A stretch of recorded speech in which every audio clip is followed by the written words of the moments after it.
our mentor, our pride. With a huge round of applause, please welcome Sir Secretary Rubrics.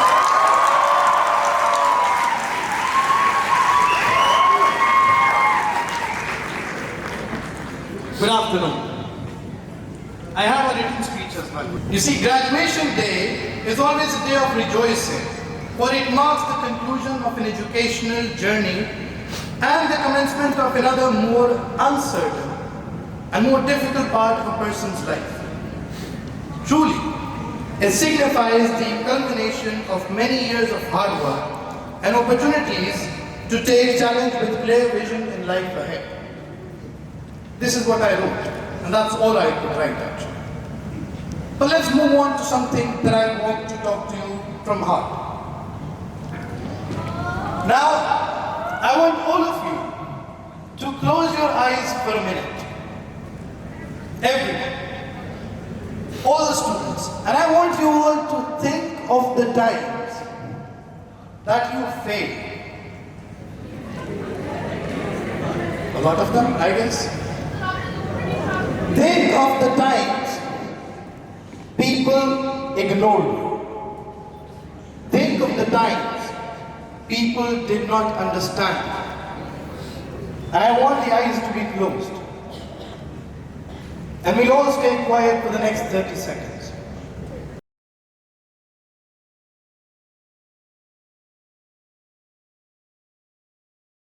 Open your eyes now. We've all gone through many things in life. We've all done that. But I want all of the graduates to stand up, please. Look around you. And you're not alone today. You've actually achieved a milestone in life. You've passed through all those failures and you're now achieving the class of 2022 certificate. You're completing your failures life, ending that moment here and moving on to the next step. Look back at the people around you and clap for yourself.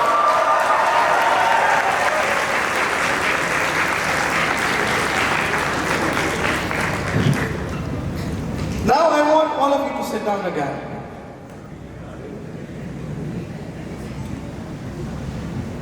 I have many stories to tell. Most of you are the students. I taught for 3 years. And many students come up and say, sir, when we graduate, you're not going to miss us. Because you get new students. That's true, we get new students. But trust me, we teachers miss the students the most. One of the reasons is, you people leave. You leave that campus, you go on to the next life, ahead in life. But we stay there, in the same room.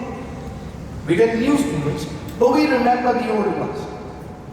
We remember that that's the place where Shasat used to sit. Pakki kursi. That's the place where the poetry is done, which this student did. Because he was not taking the lecture, he was more concerned about what to write on the chair rather than the notebook. That was the student who used to spend almost 30 minutes in the washroom. Probably he didn't want to take the lecture. So we missed you a lot. But do you think you all achieved this success all alone? Is there anyone linked to you in this success? I think there's a lot of people out there. There's a Nigerian proverb actually, it says it takes a whole village to raise a child. Raise one child. It's not just you alone. It's many people attached to you. It's your parents who put all the effort in life. It's your siblings who annoy you a lot, but they're also pushing you. It's neighbors. It's basically all the security guards, all the campus managers, they all are part of your success. But when we actually think that we're successful, we focus only on our own name. We got successful. That's not true. One of the questions that I got from most of my students was recently, sir, our parents को क्यों बुला रहे हैं? हमारा ही. Can anyone today tell me why I invited all the parents? And I think most of you have the answer. Look at the smile and happiness on their face. I didn't even start and they were taking photos of you people. How happy they are. It's their achievement as well. You wouldn't have achieved this moment without them. I want you all to raise a hand. Please stand. Clap for your parents. They made you achieve it. You wouldn't have reached here today. And I'm sure it's a proud moment for all the parents as well. Ending school life, moving on to university. It's a big achievement, it's a milestone. Please sit down. I want to share some of the memories that I have. Sir इसका mic mute कर दें please. Sir ये बहुत ज़्यादा नहीं बोलता यार. Sir मेरा दिमाग खा गई है. सर आप मेरे मैसेज के जवाब क्यों नहीं दे रहे sir? I'm actually telling you what happens all the time with me. One of the students I had to actually, I'm sharing this moment. There's so many of my students, I have so many stories, but I'll just share a few of them. One of them is who actually used to spend almost 30 minutes in the washroom for, I think, writing some novels. So there was a huge line outside the washrooms as well. Then there's another student who is known for their attachment with the country. One of the students are known for attachment with a political party, and if you say anything, it's going to be difficult. One of the students is attached to the front line, front row, first seat, and if she's not getting it, it's World War III. So you're dead, even I am dead. Ye seat kisne li, kyun li? So there's so many things we miss. But you're lucky that you achieved this thing. I want to share a story of mine as well. When I graduated in the A-levels in 2009, I did not have my parents present there. My mother was not alive then. At the age of 16, I lost her in just a few seconds. And everyone has a moment to share, and so do I. My worst regret, the biggest regret in life is, on the last moment I spoke to her, she was in the hospital. And they asked her, "Do you recognize your child?" And she said, "I recognize him, he's my son, Sikandar. And I love him." I didn't say I love you too, Mom. Till today, I wish I could have said that. I love you, Mom. I love you too. Every other day when I go to meet her in the graveyard, in the place where she is resting, every time I leave that place, I leave that sentence, "I love you too, Mom."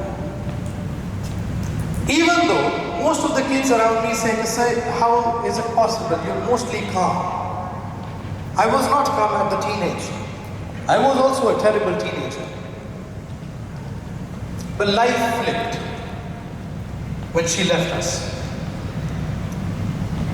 And I was playing national level football. My dream was to be a football player, representing Pakistan, peak level sports and everything, singing, going on, good in studies as well. But things changed. Right after my mother's death, my father went into a shock as well. So he clearly said, either take a gap year or you hold your education for now because I cannot work right now. He was not well. And I changed my plan and I said, "Dad, if I can use my physical strength to play around, I will use the same strength to stand with you and support the family." At the age of 16, I started working, making bulbs, energy cells. And I used to get 1 rupee per bulb, making and assembling the bulbs. I did my A-levels supporting myself. And 3 months later, in the factory when I was working, an incident happened that I had to leave the factory. And I ran away from the factory. And I came to Pindi then. I was Lahore at that time when I was working in the factory. I started working in Pindi as a home tutor for little kids, grade 3, grade 4, grade 1. And that was also, I'm talking about 2007, when I finished my O-levels and I started my A-levels. I used to get 500 rupees per month. That was not very high payment then as well. But I was getting it. I was happy that at least I'm making it. There is a statement that says, my father said this thing, कि बेटा हलाल में कोई शर्म नहीं, चाहे वो आप रेडी लगाएं, चाहे आप रिक्शा लगाएं, चाहे आप कंडक्टर बन जाएं. And that's what I learned. हलाल है तो सब ठीक है. And I started working there. In 2008, in AS, I bought my first motorbike on installments because I used to walk back home every day from Westridge to Committee Chowk, saving those 14 rupees. It was not that I couldn't travel, it was just that I was saving because I was like, I need to support my family. One of the reasons I'm telling you the story is basically how life is going to be after your A-levels as well. So after that, I kept on working, I did my A-levels, I went to the university. Now I had to decide between which university to pick. Most universities have a time somewhere around 8 till 4, 8 till 5, sometimes 7 as well, sometimes randomly 1 o'clock as well. So I had to see what to do. So I decided to do Chartered Accountancy, ACCA, because it wasn't the reason that I liked accounts at that time. Now I love accounting, but not that time. But for the reason I had to work as well. So I picked ACCA, that I'll do 2 of the classes in the morning, 3 of the classes in the morning, then I'll go and work. That's what I did. And then later on, in 2018, working in the same way, continued hard work and everything, I went on to Lahore again, the factory that I started working with. And I took over that factory where I worked. My story tells this thing, just simple, that I did not give up. Many of my friends at that time did not really stood with me. Many of the family members as well were not there, relatives were not there. It was my single struggle at that time. The only people who stood with me were my first family, my parents, my father. He's sitting here today, and I'm pretty sure he's very proud of me today.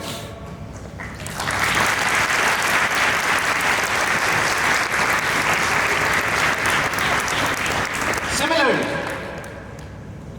I would want you people to understand the same thing as well. What I learned in life is that none of the friendships will later on might turn into snakeships as well. They all don't work all the time.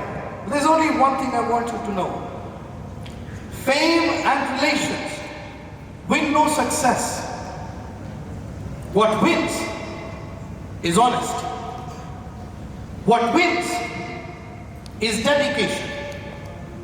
What wins is consistency. Step ahead, be honest in your life, and work hard. Remain consistent, and life, success will kiss your feet.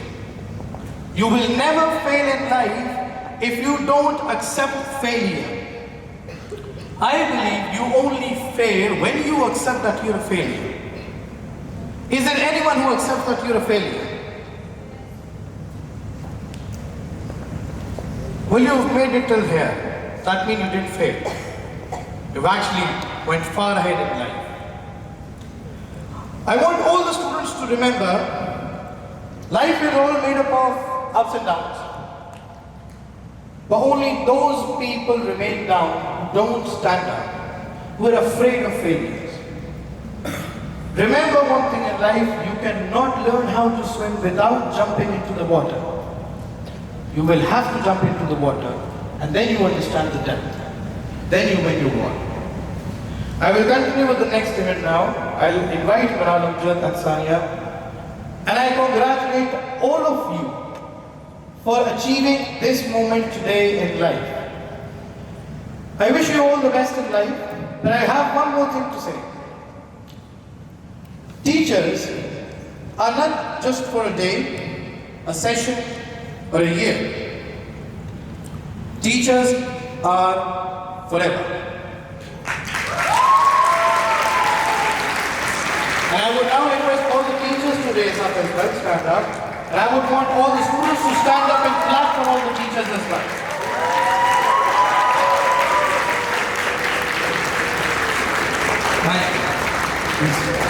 Thank you everyone.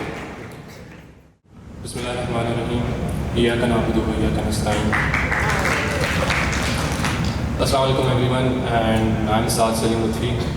Before starting off with my speech, I would just like to thank Sir Sikandar for giving me this opportunity, and everyone over here at Rubrics, Sir Fahad, Sir Salman, and everyone who has made this journey easy for me and possible for me.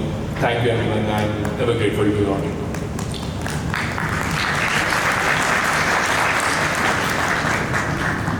So basically when I started my A-levels in 2020, I had 5 subjects: physics, chemistry, maths, accounting, and computer science. And the administration staff over there, they just told me to go with maximum 4 subjects. They were like, 3 are more than enough, and if you want to opt in an extra subject, you should maybe just go with 4, not 5 is too much. And I was basically like, no, I can handle this, I can take up this. And well, that didn't age well, because after 2 months or so, I was arguing with the same person कि sir एक subject काफी होता है, 3 क्यों रखूँ मैं? So yeah, and well, that wasn't only it.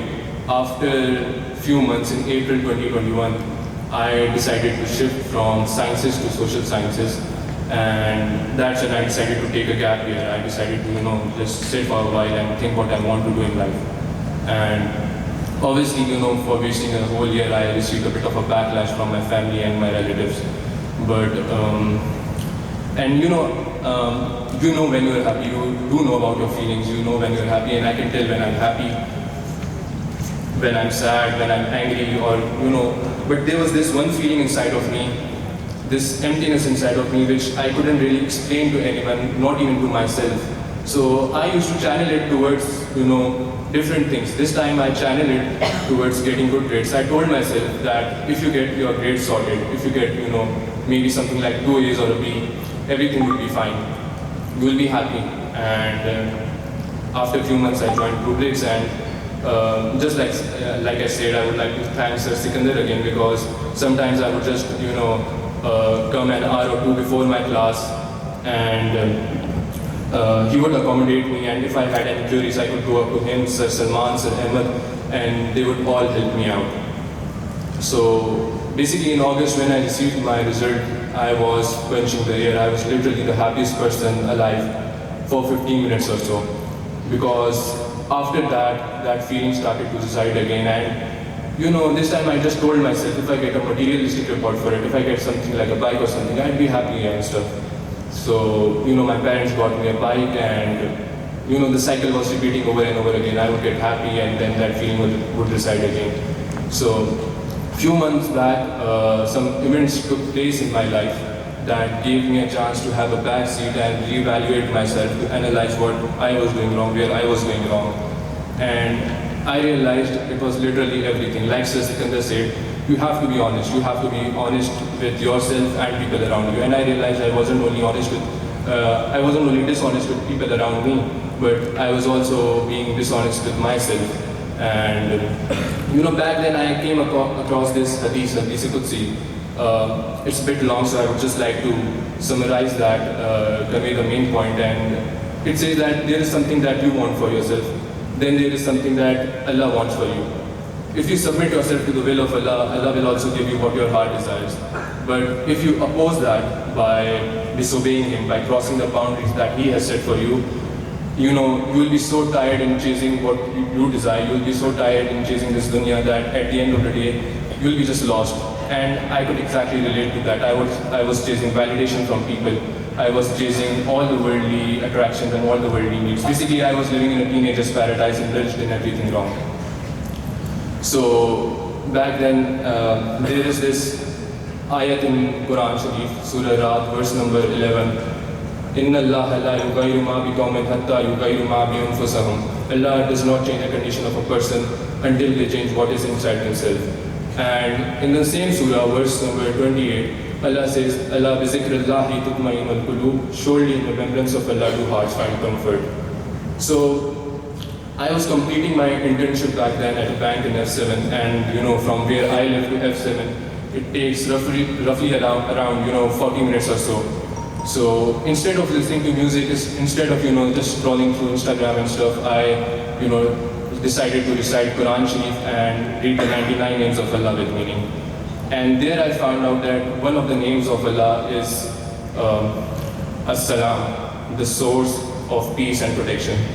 And that's where things started to tick for me. I realized that I was far away from my moral values. I was wandering far away from the boundaries that He has set for me. I was, moving away from that source of peace, and while doing so, I was looking for peace. So that's where I realized that, I have to, change myself, I have to, do something, I have to be honest with myself. So, there is, and when I started building that connection, getting close to Allah, I realized one thing, that in Quran Allah says that you will be tested through trials, through things you love, through fear, through your property and everything. But Allah also says, Ya ayyuhallazina amanu ista'inu bis-sabri was-salati inna Allaha ma'as-sabirin. O you who believe, seek help through patience and prayer. Indeed, Allah is with those who are patient. So I realized, whatever I'm going through is not a big deal for Allah. Allah can change my situation in a moment for me if I decide to change what I'm doing wrong. And I also, concluded this, that you can get all the worldly things you need. I got good grades, I got a bike, I got everything. But you won't find happiness unless and until you connect with Allah, unless you, connect back with your roots. So, when I started doing that, when I made La ilaha illallah the core element of my existence, that's when I truly started to experience peace. And that's when I truly started to, feel at home. So what I would like to just say is that, whatever is going on, whatever you are facing in life, just remember that, put your faith in Allah, put your hope in Allah, and there's no way He's not going to help you. He's always going to help you. So with that, I would just like to congratulate all my fellow graduates and all the parents who are over here. Thank you everyone. That's it for me. Love you.